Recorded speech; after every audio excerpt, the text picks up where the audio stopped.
A palavra do Senhor diz no Salmo 91, nos versículos 1 e 2, traz a seguinte declaração. Salmo de número 91, versículos de número 1 e 2, e depois os versículos 14, 15 e 16. Interessante, porque o versículo 1 e 2 começa exatamente onde os nossos irmãos aqui pararam. Aquele que habita no esconderijo do Altíssimo, ou aquele que habita no abrigo do Altíssimo, e descansa à sombra do Onipotente, ou do Todo-Poderoso, pode dizer ao Senhor: Tu és o meu refúgio e a minha fortaleza, o meu Deus em quem confio. Versículo 14 agora. Porque Ele me ama, eu o resgatarei, eu o protegerei, pois conhece o meu nome. Ele clamará a mim e eu lhe darei resposta, e na adversidade estarei com ele. Vou livrá-lo e cobri-lo de honra. Vida longa eu lhe darei e mostrarei a minha salvação. Olha o versículo de número 1 mais uma vez. Aquele que habita no abrigo ou no esconderijo do Altíssimo e descansa à sombra do Todo-Poderoso ou do Onipotente.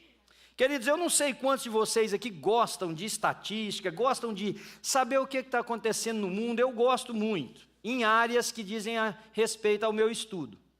Vocês acreditam que com toda a tecnologia, que com toda a descoberta, que com todo o preparo que nós temos, por exemplo, quando eu cresci, por alguns anos, meu pai tinha sido transferido de cidade por causa do seu trabalho, de um acidente que ele sofreu quando eu tinha menos de 10 dias de vida.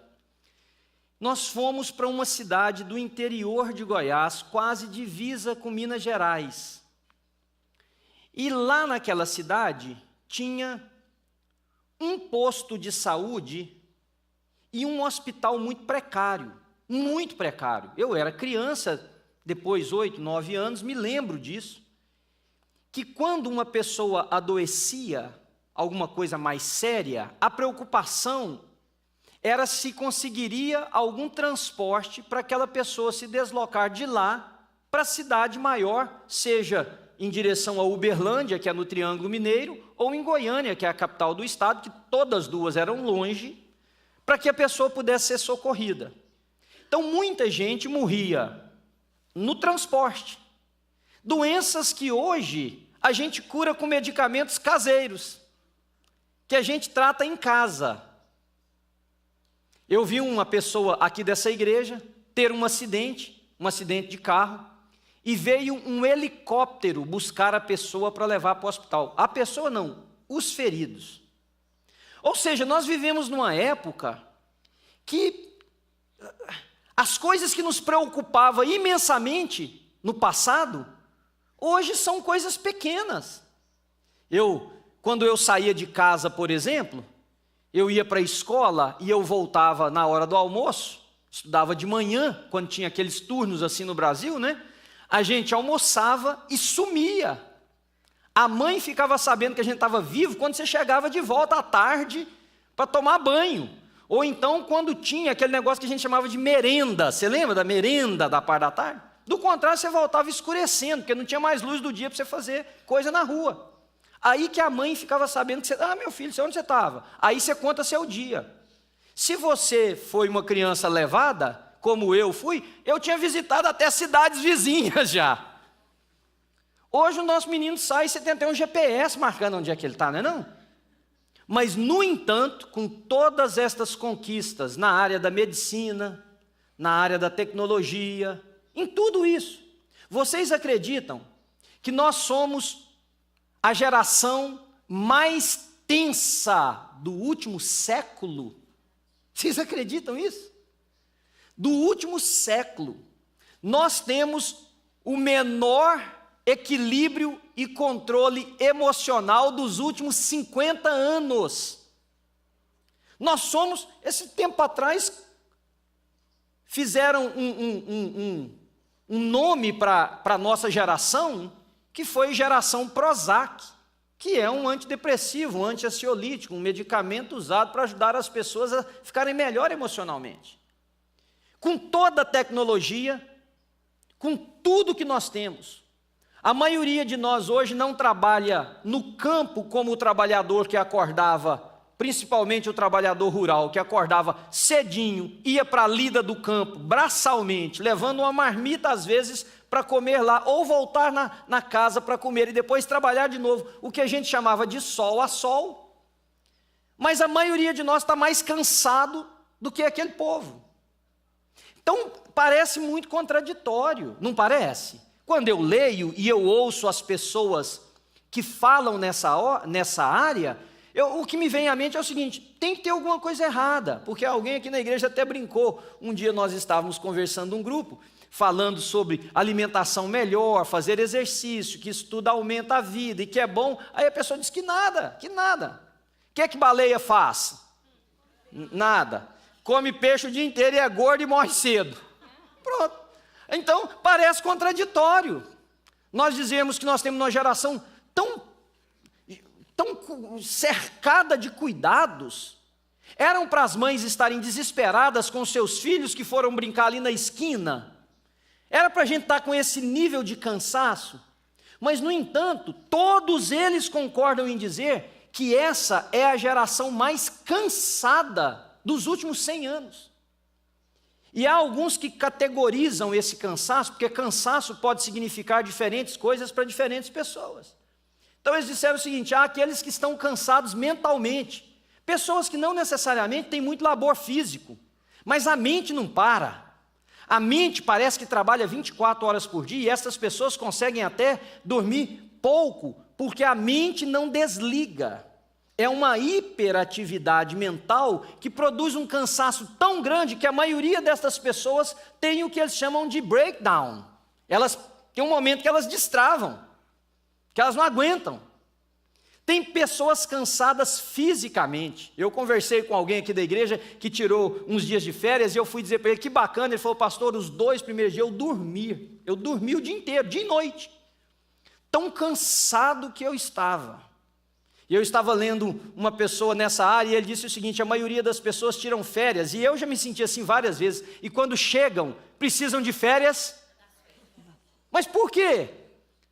As férias não eram para o descanso, é que nós colocamos nas férias o mesmo ritmo que determinava a nossa vida antes das férias. Então, na verdade, nós simplesmente saímos de um lugar para o outro e achamos que alguns dias de sol e de queimadura na pele vai resolver o problema nosso. Não vai. Então esse é o cansaço físico. E há aqueles que estão cansados, segundo um grupo de pesquisadores, emocionalmente. Pessoas que têm embates, lutas, tristezas, dificuldades, tão desgastadas que eles têm um momento em que eles adoecem física e psiquicamente. Aí tem um outro grupo, um quarto, que esse está na UTI, né? É que tem cansaço físico, mental e emocional, tudo juntos. Esses estão morrendo. Mas aí, o que eu pensei? Eu tentei fazer uma conexão daquilo que eu acabei de dizer para vocês agora há pouco, das conquistas no mundo da ciência, da tecnologia, e de nós não termos a tranquilidade que isso deveria nos promover, e olhar quais são essas características no mundo cristão. Tem que ser diferente. Não é possível que as estatísticas que eu li... Não, as estatísticas que eu li é do mundo secular. O que vocês acham? Não há diferença. Não há diferença. Pelo contrário, há estudiosos que colocam as estatísticas da religião numa porcentagem mais intensa do que aqueles que não professam religião nenhuma. Mas então aí o erro fica pior, porque se uma das características mais fortes, negativamente falando, desse mundo contemporâneo é o esgotamento emocional, é um cansaço físico, É um cansaço mental, as pessoas vivem ansiosas, estressadas, desmotivadas, deprimidas, e isso tem desdobramento na família, na igreja, na produtividade, na saúde física. Mas na vida espiritual, essa pandemia, ela é oposta a tudo que o Evangelho propõe. O Senhor Jesus Cristo disse assim: eu vim para que vocês tenham vida, e tenham vida abundante. Ora, uma vida abundante não é você estar desesperado, estar drenado, estar sem força, sem vontade para nada. Tudo que você quer ficar numa cama ou em cima de uma cadeira o dia inteiro, mas ficar nessa cama e nessa cadeira também não resolve. Tudo que você quer é um passeio na Jamaica. Mas a Jamaica tem um dos maiores índices de droga do mundo e de suicídio de adolescentes também. Quer dizer, o que está acontecendo na Jamaica, que é o paraíso, para onde a gente quer ir? Vocês entendem o que eu estou dizendo? Não é você pegar 4, 5 dias, deitar numa cadeira, numa praia qualquer e ficar lá torrando, que vai aliviar esse sentimento no seu coração. É claro que todos nós precisamos de descanso físico, precisamos de descanso mental e precisamos de paz de espírito, é verdade. Mas a nossa busca está errada, porque senão essas estatísticas seriam diferentes para nós. Eu vim para que vocês tenham vida e tenham uma vida abundante, uma vida que vale a pena, uma vida que dá prazer, uma vida que é saudável, física, emocional, familiar. O versículo citado aqui: se você está cansado e sobrecarregado, venha a mim. Deposite o seu fardo aqui, leva o meu que é leve, e vá viver uma vida diferente, não é a proposta de Mateus capítulo 11? Vinde a mim todos vós que estáis cansados e sobrecarregados, e eu vos aliviarei. Por que eu e você então não estamos encontrando alívio? Por que nós não encontramos descanso? Qual é a causa? Aí você pode dar risada e dizer para mim: pastor, as causas. Você está equivocado, não é uma causa, são várias. Pastor, eu tenho 3 mecanismos para checar mensagens todos os dias. Eu tenho que checar meu e-mail, eu tenho que ver meu WhatsApp, eu tenho que ver o meu Messenger toda hora, pastor. Isso cansa. Pastor, eu tenho filhos, agora eu tenho que cozinhar. Eu queria até saber, antes você não cozinhava? Nunca cozinhou? Ah, tá. Descobri hoje, né? Coisa boa. É verdade mesmo, por isso que eu nunca fui convidado para comer lá se não cozinhar, é verdade. É. Então, eu tenho 3 coisas para checar, eu tenho filhos para cuidar, eu tenho marido, eu agora tenho cozinha em casa, eu tenho que cozinhar, segundo a nossa irmã. Pastor, tem as demandas desse mundo aí que é competitiva, se eu quiser vencer, eu tenho que competir, as pessoas passam na minha frente, então não é uma causa. O senhor errou, põe no plural, as causas. Não, e eu concordo com você que nós temos essa multiplicidade de coisas aí que assediam a nossa vida diariamente, mas para mim tem uma causa. Veja, e por isso que esse salmo torna-se tão importante para você compreender nessa manhã. Qual é a causa? A causa é que nós não aprendemos a pautar a nossa vida segundo os valores do Evangelho. Esta é a causa. Aquele que interessante, é uma frase de quem está em estado de segurança, de declaração àquele que o fez sentir seguro. Leia o versículo 1. Aquele que habita no esconderijo do Altíssimo e faz da sombra do Onipotente a sua morada, ele diz ao Senhor: o Senhor é o meu Deus e o meu refúgio. É uma declaração existencial, é uma declaração daquilo que você experimenta, é uma declaração do estado da sua vida. Então só pode encontrar esse estado quem pautar a sua vida pelos valores do Evangelho. Aí você precisa perguntar, mas você pode dizer: mas eu sou crente. Eu sou crente, eu levantei minha mão em uma igreja. Eu disse: Jesus entra na minha vida. Irmãos, o nosso pior tiro no pé no mundo cristão foi dizer para as pessoas que se eles levantarem a mão em uma igreja e dizerem, Jesus entra na minha vida, a vida deles está resolvida e que eles se tornaram então, por isso, pessoas completamente realizadas em Cristo. Não, isso é uma declaração de fé. Daí, a fazer com que os elementos dessa declaração façam parte da minha vida, é uma nova história. Eu disse um dia na igreja, Senhor, entra na minha vida, perdoa os meus pecados, ganha meu coração, seja meu Senhor. Eu disse isso, você disse, mas depois de dizer isso, eu tive que aprender a não gritar com a minha esposa, não é verdade? Depois de dizer isso, eu tive que aprender a voltar numa conversa e olhar alguém nos olhos e dizer, me perdoe, eu errei. Depois de dizer isso, eu tive que aprender a olhar para uma coisa que já existia e que agora um filtro na minha mente me diz que aquilo é pecaminoso, e eu, contra tudo no meu coração, virar o meu olho para o outro lado. Portanto, se você disse o seguinte, eu levantei a mão para Jesus, e eu frequento uma igreja, talvez seja por causa de você que essa estatística é tão alta, porque tudo que você fez foi levantar a mão e entrar em uma igreja. Você não aprendeu a pautar a sua vida pelos valores do Evangelho. Me escute, você está em Cristo com os valores do mundo determinando a sua vida, e é por isso que você se encontra cansado. E deixa eu te dizer uma coisa, preste atenção. Imagine a seguinte cena, e eu fiquei pensando, quando eu estava pensando essa mensagem, se eu disser assim, pense em você, você vai dizer, eu não, pastor. E aí é que a gente vai descobrindo os crentes, né? Uma vez eu disse isso aqui na igreja e vi gente batendo no banco. Quer dizer, isolando. Gente, pense em você. Pense em quem você não gostar, então. A pessoa está morrendo numa cama de hospital. Aí essa pessoa diz assim, que não é você, é alguém que você está pensando aí. Chama meu pastor para mim, eu queria que ele viesse aqui conversar comigo. Os médicos já disseram que eu vou morrer, eu tenho pouco tempo de vida, poucas horas de vida. E o pastor vai lá. E senta-se ao lado daquela pessoa e começa a conversar, e a pessoa põe a mão no braço do pastor e diz, pastor, ore por mim, para Deus me dar mais alguns dias de vida. E, independente do pastor orar ou não, para que aquela pessoa quer um pouquinho mais de tempo para viver? Para ela terminar uma reunião que ficou inacabada? Para ela colocar mais um post no Facebook ou no Instagram e a nova foto dele na cama do hospital, o selfie? Para hashtag partir, aí é o hashtag partir mesmo. Para que ele quer mais tempo? Para voltar e brigar com o vizinho dele? Não. Ele vai dizer assim, eu preciso de mais um tempo, porque eu queria olhar minha esposa nos olhos e dizer para ela que eu sempre a amei, e que eu não parava para dizer isso.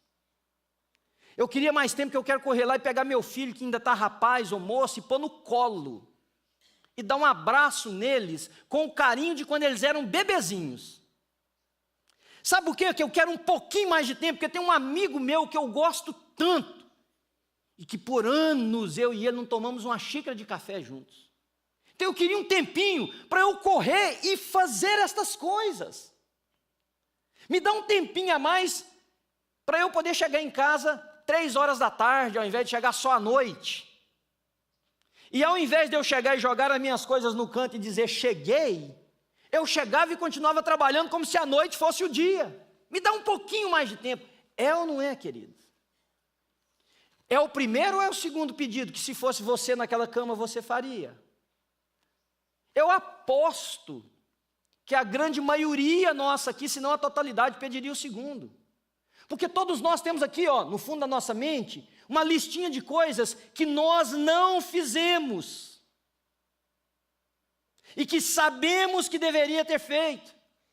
Agora, estas coisas que eu acabei de citar são valores de uma sociedade consumista, mercantilista, desumanizada, ou são valores do Evangelho?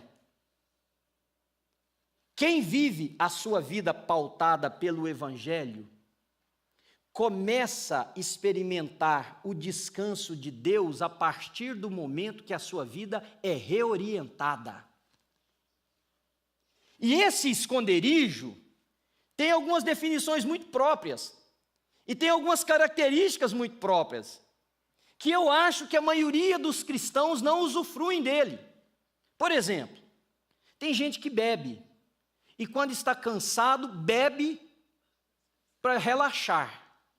Tem gente que usa drogas, e quando diz que está estressado, usa droga para relaxar. Tem gente que quando está estressado, está cansado, gosta de assentar-se num lugar sozinho, observar o pôr do sol, ir para um lugar, ouvir uma música. Todos nós temos um lugar de refúgio, onde a gente precisa ventilar as tensões da nossa alma. E tem gente que faz de Cristo um lugar de refúgio somente quando a tensão da alma está quase fazendo com que a válvula da tampa da panela de pressão comece a dar aquele sinal de que tem muita pressão dentro da panela. Mas observem comigo algumas características desse versículo. Ao contrário desses lugares de refúgio, veja, o esconderijo do Altíssimo é lugar de habitação e não de passagem. Aquele que habita, fala de permanência, fala de ficar. Então o esconderijo, ele é lugar de habitação e não de passagem. Ele não é hospedagem, ele é moradia. Eu não fico uns dias no esconderijo do Altíssimo, eu habito. Não é lugar que você visita, é lugar que você permanece. E ao permanecer no esconderijo do Altíssimo, você tem a oportunidade de usufruir da vida que a língua grega chama de zoe, a vida de Deus. E esse termo, que não é familiar a nenhum de nós, mas eu copiei para vocês de um lexicon do Novo Testamento, para você poder entender o que os mais apurados estudiosos dessa palavra dizem que é uma vida zoe, essa vida que a gente encontra em Deus. Olha o que eles dizem: vida real e genuína, uma vida ativa, vigorosa, devota a Deus e abençoada. Abençoada mesmo na proporção de um mundo caótico como o que nós vivemos, porque a pessoa que possui essa vida aprendeu a colocar a sua confiança em Cristo. Esta vida zoe, que agora aqueles que estão em Cristo usufruem, na ressurreição será consumada pelo nosso corpo perfeito e pela nossa existência eterna com Deus. Diz amém para mim, querido? Eu preciso desse estado existencial. E você precisa. Só que esse estado de descanso não tem nada a ver com o lugar, com a geografia, com o clima. Porque tem gente que fala assim: eu preciso de sol para descansar. Vocês sabiam que, cientificamente falando, o sol esgota mais do que o frio? Vocês sabiam disso? Então quem fala, eu preciso de ir para um lugar quente descansar, é contrário à regra da própria física. Porque você desprende mais energia no lugar que você está quente.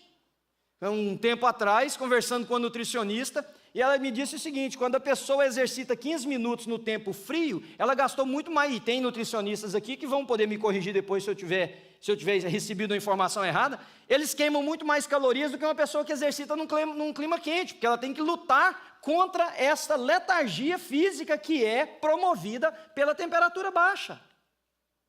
Então, quando você pensa nesse descanso, eu não queria que você pensasse em lugar paradisíaco, embale, bora, gente, bora, todo mundo. Não, eu não queria que você pensasse, sei lá, no lugar que você quiser. Nem um dia da semana, porque vocês já viram como que é contraditório o nosso dia da semana? O seu dia de descanso? O meu já virou uma bagunça. E as pessoas já até aprenderam: pastor, me desculpe, eu sei que hoje é seu dia de descanso, mas você sabe por que você está me... Mas você... Aí eu fui conversar com alguém e disse assim: qual é o seu dia de descanso? Pastor, o meu é tal dia, o meu é sábado e domingo, mas você sabe, né? Sábado é só as coisas da casa, e domingo são só os amigos. Aí eu falei assim: mas o que você quer dizer com isso? Ele falou: domingo à noite eu estou morto. Então não tem descanso. Não tem nada a ver com um dia, não tem nada a ver com lugar, não tem nada a ver com temperatura. tem a ver com uma pessoa. E aqui é onde eu quero gastar um pouquinho mais da minha mensagem com vocês. E pedir a Deus que você me entenda. Aqui nessa pessoa que é Cristo, nós iniciamos o nosso Shabat, o nosso sábado. O nosso sábado que não é um dia da semana, que não está confinado a um calendário. Em Cristo, nós iniciamos o descanso eterno que Deus preparou para nós. Tem gente entendendo a religião errado, pedindo a Deus para morrer, para descansar, e Deus está dizendo, mas você pode descansar enquanto você está vivo.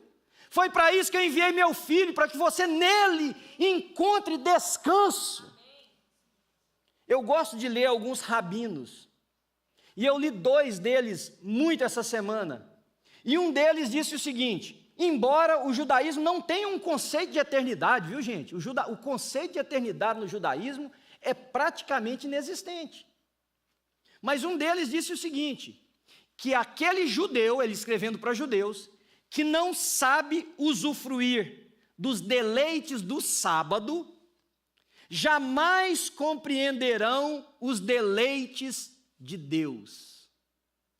E aí eu li um que eu gosto muito, que é o Abraham Heschel, e olha o que ele diz sobre o sábado. Um dos maiores scholars judaicos sobre o sábado. Ele disse o seguinte: o sábado e a eternidade são uma coisa só, ou da mesma essência. Uma lenda antiga diz que quando Deus foi dar a Torá ao povo de Israel, disse o seguinte: meu povo, se vocês receberem a Torá e observarem os meus mandamentos, eu darei a vocês a coisa mais preciosa que eu possuo. O povo de Israel perguntou: o que é que o Senhor nos dará de tão precioso assim? E Deus respondeu: a vida por vir. O povo de Israel virou para Deus e disse assim: dá-nos um vislumbre, para que nós saibamos o que é esta maravilhosa vida por vir. Deus respondeu: o sábado é esse vislumbre. E aí Abraham Heschel continua: esse é o exemplo. A natureza do dia que se torna um eterno Shabat é quando todos os nossos dias são vividos na perspectiva daquele que nos criou. Então nós não temos um sábado que vem depois da sexta-feira. O nosso sábado é Cristo. Quando eu levantei a mão numa igreja e disse: Senhor, entra na minha vida, ganha o meu coração, perdoa os meus pecados, seja Senhor da minha vida, eu iniciei o meu sábado, o meu Shabat, que agora eu usufruo nas limitações desse tempo, mas um dia eu usufruirei dele na plenitude, na eternidade com o meu Senhor, amém, queridos? Você precisa de encontrar esse sábado. Você encontrou a igreja, você encontrou o culto, mas você não encontrou o descanso. Pergunta para você: por quê? Por que você não encontrou o descanso? Por que a sua alma continua cansada? Por que os seus dias estão intermináveis? Por que a sua mente não para? Por que o seu corpo não tem abrigo? Aquele que habita no esconderijo do Altíssimo, à sombra do Onipotente, descansará. A única maneira que eu e você podemos encontrar abrigo para o cansaço e descanso para a nossa alma é se este abrigo tiver um nome: Jesus Cristo. E esse nome não for uma referência teológica, e esse nome não for um ícone da religião, e esse nome não for um nome numa página de um livro de capa preta vermelha, se esse nome realmente for o Senhor, o governador da minha vida, onde cada elemento dela é pautado segundo as normas deste Senhor da minha vida. A falta de descanso nossa está no fato de que nós não estamos vivendo segundo os valores do Evangelho, mas de um mundo que jaz no maligno. Como é contraditório! Nós nos dizemos ser de Deus, mas vivemos debaixo das regras de um mundo que nós também afirmamos pela própria palavra: este mundo jaz no... Afinal de contas, quem governa a sua vida? Por que você permite? Pastor, mas é porque o mundo é assim. Não, o mundo jaz no... Mas nós estamos em Cristo. E Cristo veio para nos dar vida e vida abundante. Amém, querido? Seu descanso chama-se Jesus. Inicia o seu sábado. Inicia o sábado eterno. Há um escritor que eu gosto muito de ler, e ele falando sobre as bem-aventuranças, ele disse assim: sabe qual é o resumo que eu faço das bem-aventuranças? As bem-aventuranças, elas mostram característica das pessoas que irão habitar no céu. Há pessoas, diz ele, que imaginam que a vida aqui na terra e a vida no céu são completamente antagônicas. Por exemplo, no céu nós temos ruas de ouro, mar de cristal. Parêntese meu. Mar de cristal? Really? Da onde ponta no mar de cristal? Você vai arrebentar seu rosto. Ruas de ouro? Calçamento de ouro nas ruas? Mar de cristal? Aqui miséria, no céu total riqueza.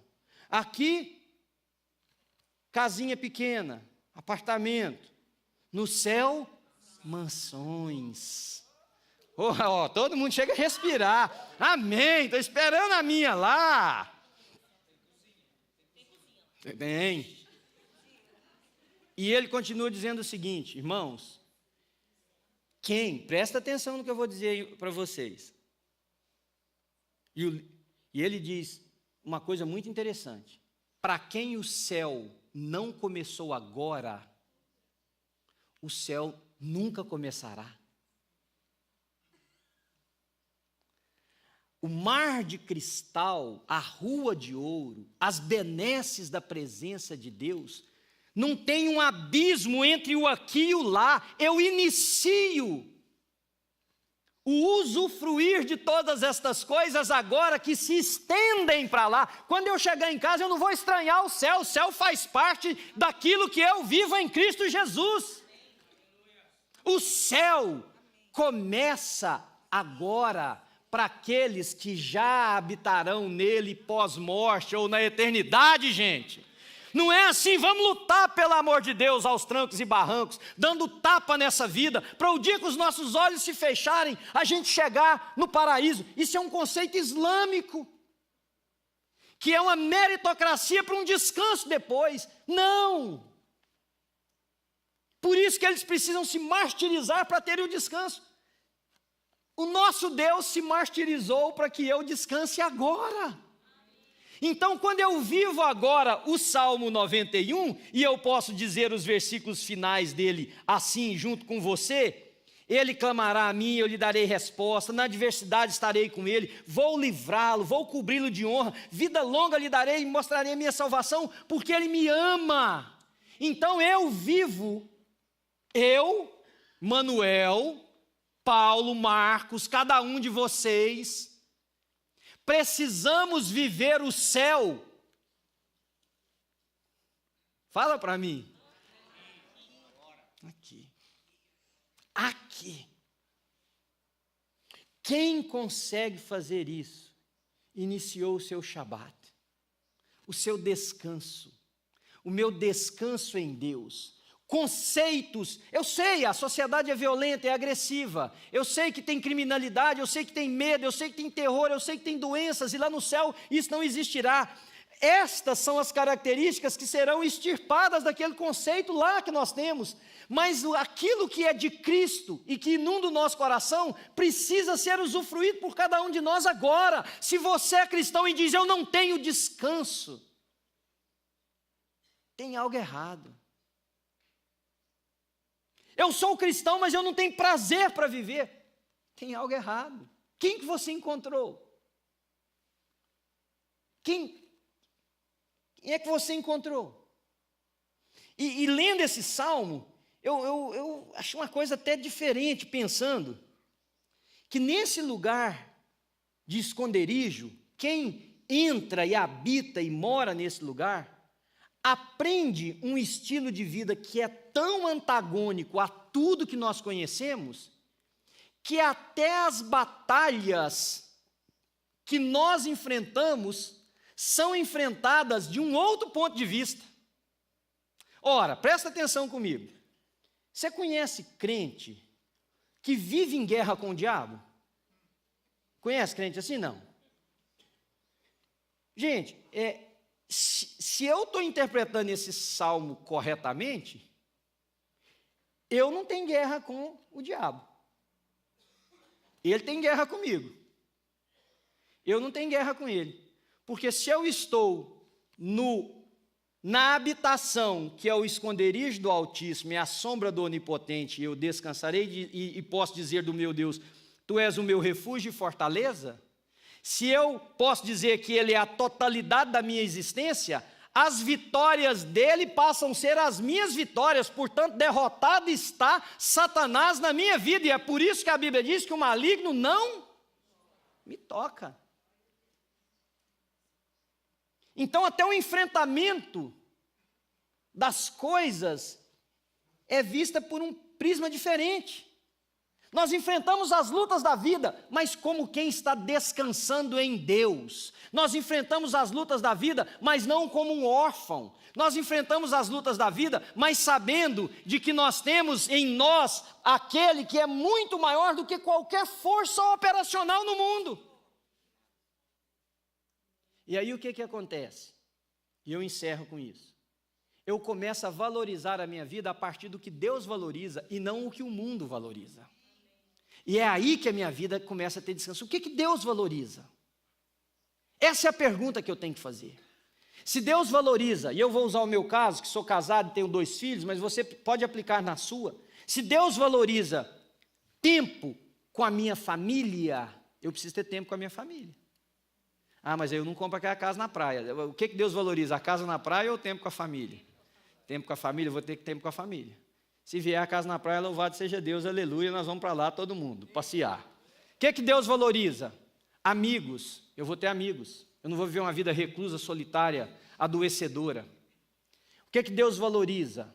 Relacionamentos transparentes. Eu vou ser um homem sincero, correto, bom com as pessoas. O que Deus valoriza? Justiça. O que Deus valoriza? Compaixão. O que Deus valoriza? É isso que eu vou fazer. O que Deus valoriza passa a ser os meus valores.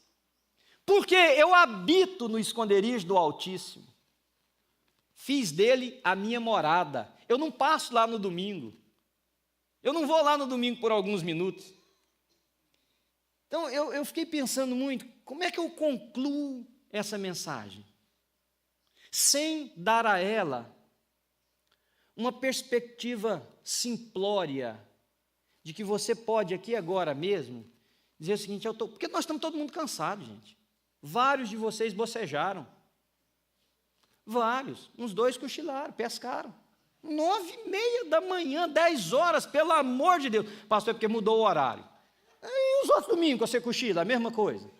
O que aconteceu nos outros domingos? Foi dormir mais tarde, comi muito, fiz isso, fiz aquilo. Não. Como é que eu termino? E eu só encontrei uma maneira de terminar. E é uma maneira que pode ser desagradável, até indelicada mesmo, da minha parte. Mas é perguntar a você, se eu pudesse olhar nos olhos de um por um, e perguntar a você, você já encontrou esse esconderijo? Não encontrar de saber que ele existe, não encontrar de referência, não encontrar de falar assim, é lá. Você já encontrou esse refúgio, esse abrigo, porque você entrou nesse abrigo e fez dele um local existencial, um local de habitação. Querido, se você disser que não,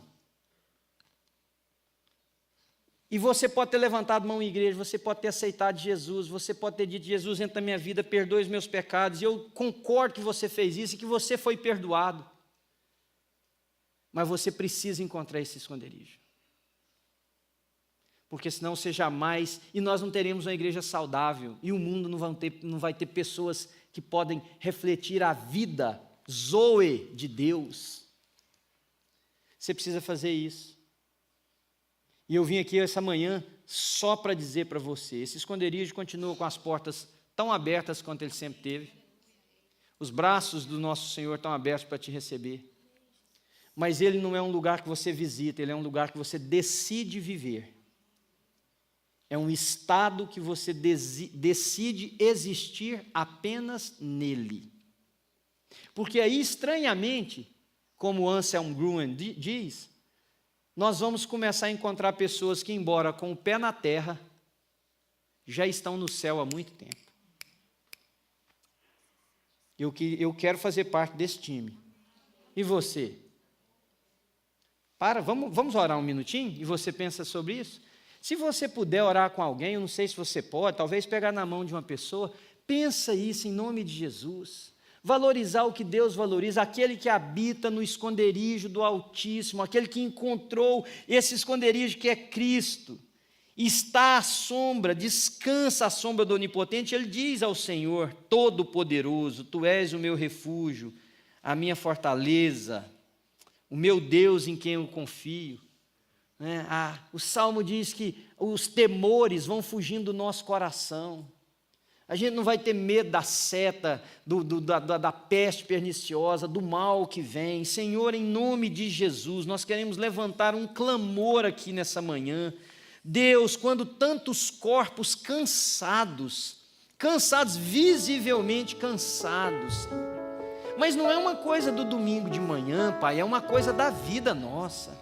Não importa se é segunda, se é terça, nós estamos vivendo um estado em que nós estamos exauridos, e isso é física, é emocionalmente, Senhor. Não temos paciência para ouvir, não temos paciência para falar, não temos tempo para fazer nada devagar, tudo tem que ser corrido, porque nós estamos numa angústia interna, buscando aquela semana de férias que virá com o verão, buscando o sábado, buscando um dia de descanso na semana.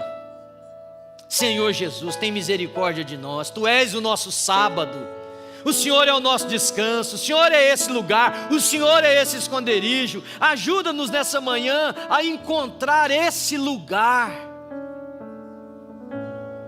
e a entregar a nossa vida, Pai, para o Senhor, porque assim nós habitaremos contigo todos os dias da nossa vida, a eternidade que se inicia agora, as benesses da Nova Jerusalém que estão aqui em Framingham, as bênçãos daquela cidade celestial que está entre nós, porque, ó Deus, o reino do Senhor não é futurista, não é apenas escatológico. O reino do Senhor está presente, onde o senhorio de Cristo se estabelece na vida de homens e mulheres que passam a habitar no esconderijo do Altíssimo.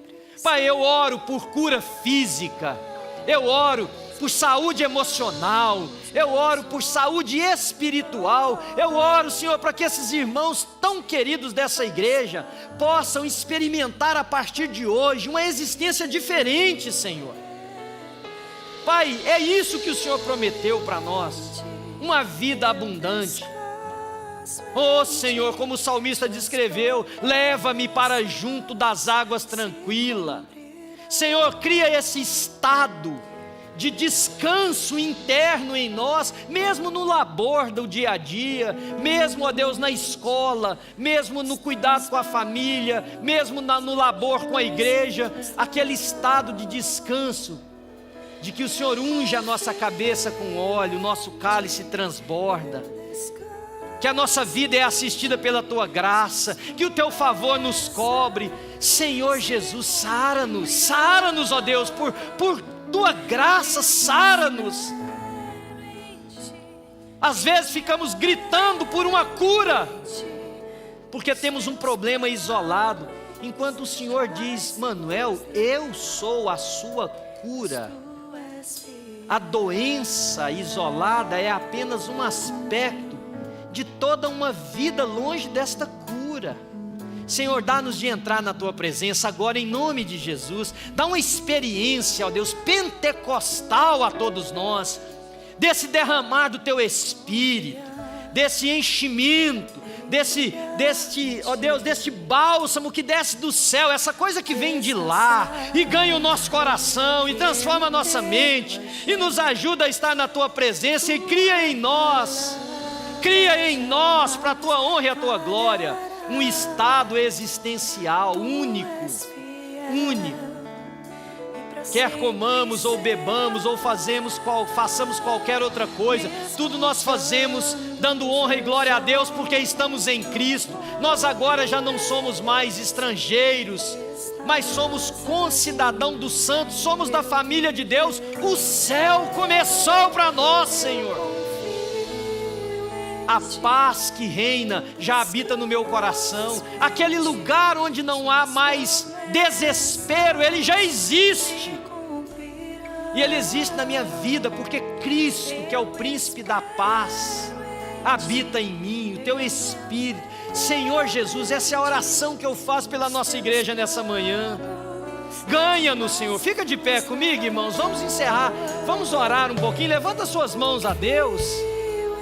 Pede ao Senhor, fala: Senhor, me dá uma experiência nova contigo, de que a minha vida seja pautada, seja transformada, seja inundada por esses valores do Evangelho. Pai, eu preciso ter uma mente que seja renovada, uma mente que seja transformada, uma mente que seja inundada pela Tua presença, uma mente que seja, Senhor, absoluta e totalmente seletiva nas escolhas. Essa cura, Senhor, esse bálsamo, essa paz que eu preciso. Levanta suas mãos ao céu se você pode, querido, e diz isso para Deus. Fala: Senhor, eu preciso desse toque, Senhor. Mas mais do que um toque, eu preciso ser levado para esse esconderijo, e eu preciso permanecer ali, habitar ali, estar ali. Eu não quero passar, Senhor, como um visitante. Eu não sou um transeunte, eu sou um morador desse abrigo. Senhor Jesus, louvado seja o Teu nome. Pai, olha pelas nossas vidas aqui nesse lugar, Senhor. Espírito de Deus, que nos alcance. Obrigado pela Tua visitação. Obrigado pela transformação. Senhor, eu oro pelos líderes dessa igreja, por cada líder de ministério, por nós presbíteros, diáconos, líderes de pequeno grupo.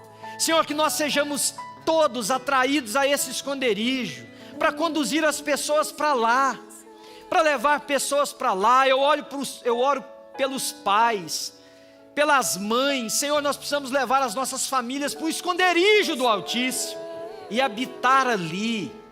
Pai, nós precisamos trazer, Senhor, o céu para a terra. Nós precisamos trazer o céu para a terra.